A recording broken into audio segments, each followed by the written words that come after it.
بسم اللہ الرحمن الرحیم نحمدہ ونصلی علی رسولہ الکریم اما بعد۔ عشرہ ذی الحجہ و قربانی کورس کا دوسرا عنوان ہے عشرہ ذی الحجہ کے احکام و مسائل۔ فضائل میں آپ کے سامنے یہ بات آ چکی ہے کہ ذی الحجہ کے یہ پہلے 10 دن سال کے باقی ایام سے بہت زیادہ فضیلت والے ہیں، لہٰذا ہر شخص کو چاہیے کہ ان ایام سے بھرپور فائدہ حاصل کرنے کی کوشش کرے۔ اب وہ کون سے اعمال ہیں، کون سے احکام ہیں جن کے ذریعے ان ایام کی رحمتیں اور برکتیں حاصل کی جا سکتی ہیں؟ ان میں سب سے پہلے نمبر پر ہے اپنے گناہوں سے سچی توبہ کرنا۔ ہم سے جتنی کوتاہیاں، جتنی نافرمانیاں ہوئی ہیں، اللہ تعالیٰ کے سامنے گڑ گڑا کر ہم ان سے معافی مانگیں اور آئندہ ان گناہوں سے بچنے کا پکا عزم کریں۔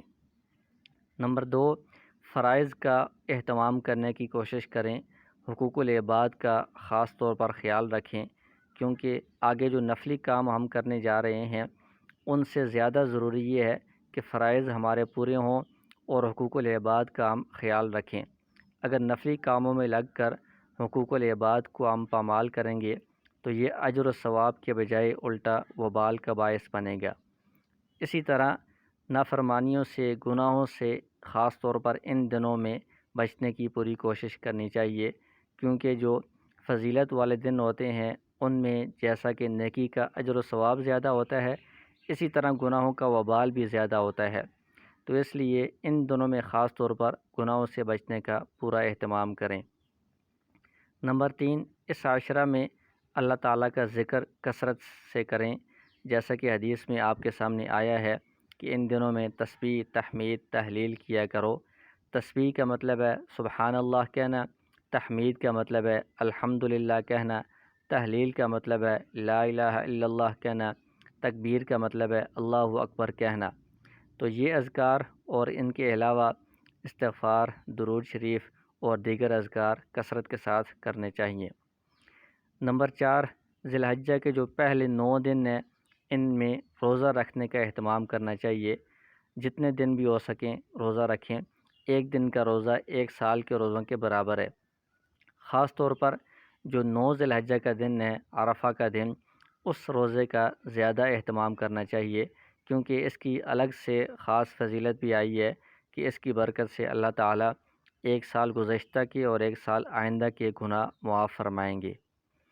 اس میں ایک اہم بات یہ ہے کہ عرفہ کا دن اگر مختلف ممالک میں الگ الگ ہو، 9 ذی الحجہ کی تاریخ اگر مختلف ممالک میں الگ الگ دن ہے تو اس میں کس دن یہ روزہ رکھا جائے گا؟ تو اس کا جواب یہ ہے کہ اپنے ملک کے اعتبار سے ہر شخص جہاں پر ہے وہ اپنے ملک کے اعتبار سے 9 ذی الحجہ کی جو تاریخ ہے اس تاریخ کو وہ روزہ رکھے گا تو اس سے عرفہ کے دن کے روزہ رکھنے کی فضیلت اس کو حاصل ہو جائے گی۔ اس کی تفصیل یہ ہے کہ ایک تو یہ ہے کہ اس دن کا نام کس وجہ سے پڑا ہے، دوسرا یہ ہے کہ اس دن کی فضیلت کس وجہ سے ہے۔ یہ دونوں الگ الگ باتیں ہیں۔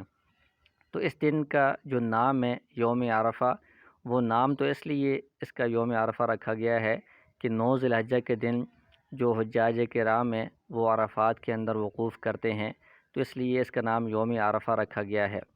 لیکن اس دن کی جو فضیلت ہے وہ صرف اس وجہ سے نہیں ہے کہ اس دن عرفات میں وقوف ہوتا ہے، بلکہ اس کی جو فضیلت ہے وہ 9 تاریخ کی الگ مستقل فضیلت ہے۔ جس طرح ذی الحجہ کے پہلے 8 دنوں کی مستقل فضیلت ہے، ان میں حج کے اعمال کا دخل نہیں ہے کہ حج کے اعمال کی وجہ سے ان کی فضیلت ہے، اس طرح 9 ذی الحجہ کا جو دن ہے اس کی بھی الگ مستقل فضیلت ہے، وقوف عرفہ کی وجہ سے اس کی یہ خاص فضیلت نہیں ہے۔ تو لہٰذا بعض لوگوں کو یہ شبہ ہو گیا ہے کہ اس دن کا نام یوم عرفہ ہے تو لہٰذا یہ جو فضیلت ہے وہ بھی وقوف عرفہ کی وجہ سے ہے۔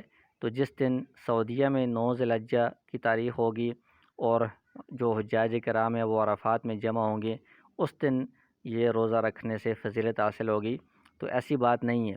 نام تو اس کا اگرچہ عرفات کے وقوف کی وجہ سے یوم عرفہ رکھا گیا ہے، لیکن اس دن کی جو فضیلت ہے وہ وقوف کی وجہ سے نہیں ہے، بلکہ 9 ذی الحجہ کی تاریخ کے ساتھ ہے وہ فضیلت۔ تو 9 ذی الحجہ کی تاریخ جس ملک میں جس دن بھی ہوگی اس دن روزہ رکھنے سے وہ فضیلت اس کو حاصل ہو جائے گی۔ دوسری بات اس میں یہ ہے کہ عشرہ تو 10 دن کو کہتے ہیں، لیکن عشرہ ذی الحجہ میں روزہ رکھنا یہ پورے 10 دن نہیں ہے، بلکہ یہ یکم سے لے کر 9 تاریخ تک، 9 ذی الحجہ تک یہ روزے کا حکم ہے۔ 10ویں ذی الحجہ جو عید کا دن ہوتا ہے، اس دن میں روزہ رکھنا یہ ممنوع ہے، اس سے منع کیا گیا ہے۔ اسی طرح عید کا دوسرا دن اور تیسرا دن یعنی ذی الحجہ کی 10 تاریخ، 11 اور 12، ان 3 دنوں میں روزہ رکھنا یہ جائز نہیں ہے، ممنوع ہے، کیونکہ یہ دن اللہ تعالیٰ کی طرف سے ضیافت اور کھانے پینے کے دن ہیں، ان میں روزہ نہیں رکھا جائے گا۔ نمبر 5، تکبیرات تشریق کا اہتمام کریں کہ اسی عشرے میں 9 ذی الحجہ کی فجر سے تکبیرات تشریق شروع ہو جائیں گی، اور اس کے مزید جو احکام اور مسائل ہیں وہ آگے الگ سبق میں انشاءاللہ آ جائیں گے۔ نمبر 6، اس عشرے میں ایک اہم عمل قربانی کرنا ہے۔ قربانی کے فضائل اور مسائل بھی اگلے اسباق میں انشاءاللہ تفصیل سے آ جائیں گے۔ نمبر 7، ایک اہم حکم یہ ہے کہ جس شخص کا قربانی کرنے کا ارادہ ہو، قربانی کرنے کی نیت ہو، جیسے ہی ذی الحجہ کا چاند نظر آئے، ذی الحجہ کا مہینہ شروع ہو، اس وقت سے لے کر قربانی کرنے تک اس کے لیے مستحب یہ ہے کہ وہ اپنے ناخن اور جسم کے کسی حصے کے بھی بال نہ کاٹے۔ تو اس لیے ذی القعدہ کے آخر میں ہی اپنے ناخن اور بال کٹوا لینے چاہیے، تاکہ بعد میں یہ 10 دن انتظار کرنے میں زیادہ مشکل نہ ہو۔ تو یہ جو حکم ہے یہ بال اور ناخن نہ کٹوانے کا، یہ مستحب ہے، لہٰذا اگر کوئی شخص ان دنوں میں جس نے قربانی کرنی ہو وہ ان دنوں میں بال کٹوا لے یا ناخن کاٹ لے تو اس پر کوئی ملامت نہیں کی جا سکتی، اس پر کوئی نکیر نہیں کی جا سکتی۔ اور اس میں اہم بات یہ ہے کہ ناخن کٹوانا اور جو جسم کے غیر ضروری بال ہیں ان کو صاف کرنا، اس کی جو حد ہے زیادہ سے زیادہ وہ 40 دن ہے۔ 40 دن سے زیادہ اگر کسی کے ناخن نہیں کٹے ہوئے، 40 دن سے زیادہ گزر گئے ہیں یا بال اس کے نہیں کٹے ہوئے تو وہ گنہگار ہوتا ہے۔ تو یہ جو عمل ہے یہ بھی اس شخص کے لیے ہے کہ جس کے 40 دن نہ گزرے ہوں۔ اگر کسی شخص کے 40 دن گزر گئے ہیں تو اس کے لیے ضروری ہے کہ وہ ناخن کٹوائے اور بال جو غیر ضروری ہے ان کو صاف کرے۔ اس کے لیے یہ قربانی تک انتظار کرنا یہ درست نہیں ہے، ٹھیک نہیں ہے۔